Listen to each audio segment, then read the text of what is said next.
देखती हूँ मैंने वाइट ड्रेस पहना है, बहुत प्यारी लग रही हूँ।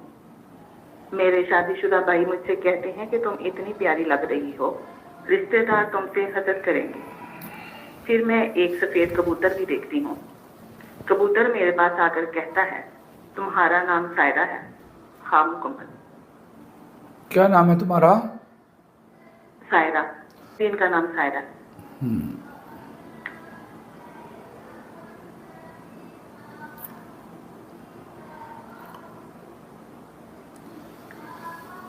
इसके रिश्ते की कोई बात चलनी चाहिए और या चल रही है, उसमें बहुत बड़ी खैर है। वो जोड़ा मैच करेगा, जोड़ा वो